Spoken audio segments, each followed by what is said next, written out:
Remember back in the good old days of YouTube where someone has been tagged and has to tell 5 facts about him or herself and then tag someone else? If that's no longer a thing, then I do not want to go back to those days. Anyways, this is not the kind of tag that I'm going to be talking about in this video. Instead, I'm going to be talking about the 2018 Jeb Tomtek directed action comedy movie called Tag. Okay, this title is so boring. How about I call it Jerry and the Slow Taggers? Now that's much better.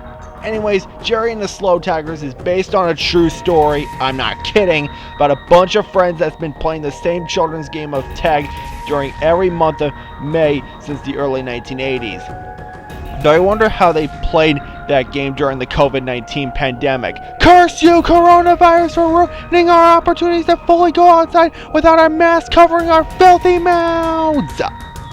Anywho, let's see how they brought this Wall Street Journal report to the big screen before the month of May comes once again in the brand new and hopefully better year of 2021. God, 2020 sucks!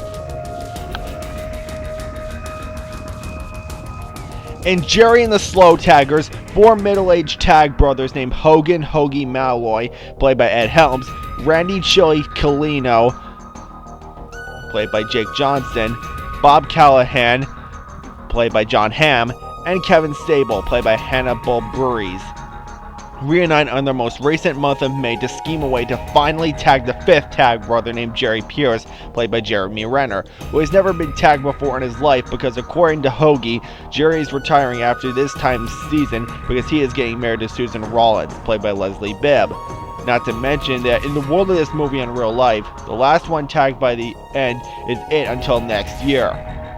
They are joined by a Wall Street Journal reporter named Rebecca Crosby, played by Annabelle Wallace, who thinks this will be a good story to write an article about, and Hoagie's extremely competitive wife named Anna Malloy, played by Isla Fisher, and of course, hilarity ensues. Now who says we can't grow up? Huh? Good!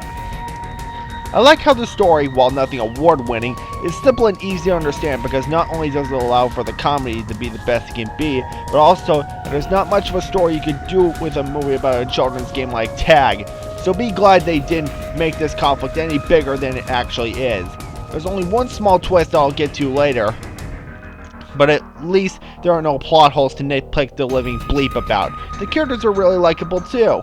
My 2 favorite characters here are Anna, because of her screaming and a-hole nature is pretty hilarious to witness, and especially Jerry as the main antagonist, because not only is he smart, strong, and quick on his feet, but you never know how he's going to avoid being tagged next, unless you're like me, who has seen this movie so many times but still look forward to these executed plans the same.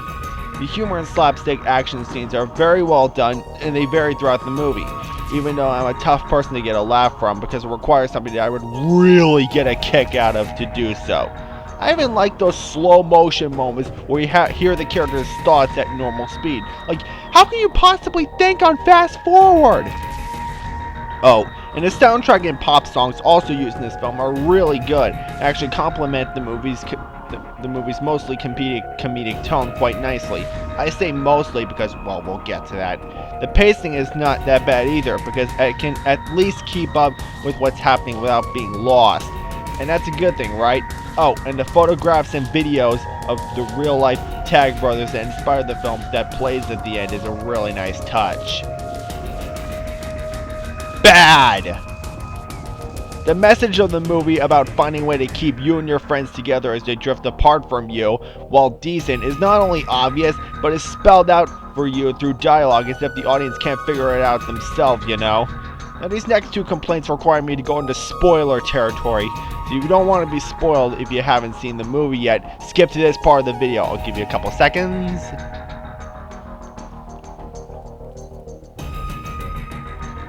At Jerry and Susan's wedding ceremony, which is actually near the end of the movie, believe it or not, Hoagie runs up to the former, and after he and Susan kiss, and finally, after all these years, lands his hand on him, and everyone cheers for Hoagie, only for this glorious moment to be a fake out in his imagination.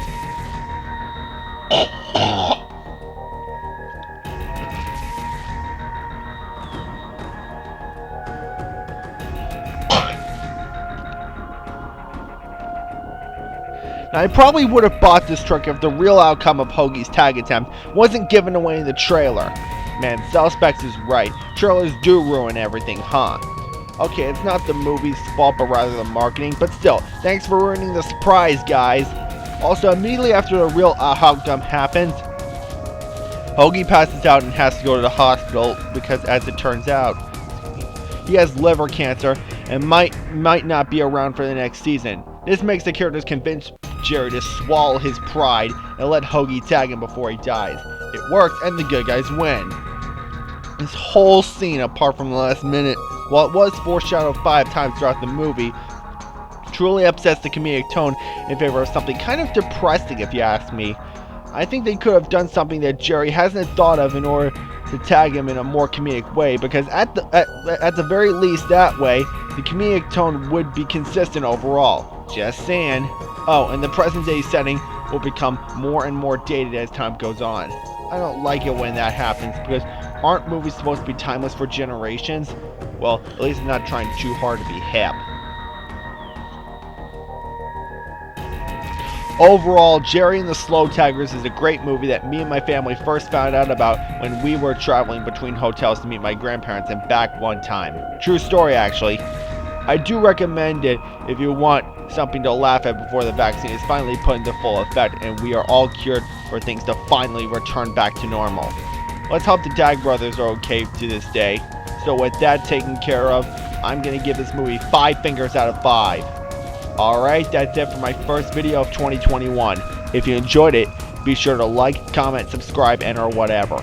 I'm the Purple Mario, and look, Hawkeye and Jerry are not the same characters despite being played by the same actor. So can you guys please stop trying to make movie universe connections that don't even exist? Besides, how come no one in Jerry and the Slow Taggers is worried about or even mentioned Thanos snapping half the universe out of existence? And how does the human population look normal in this movie? Think about that.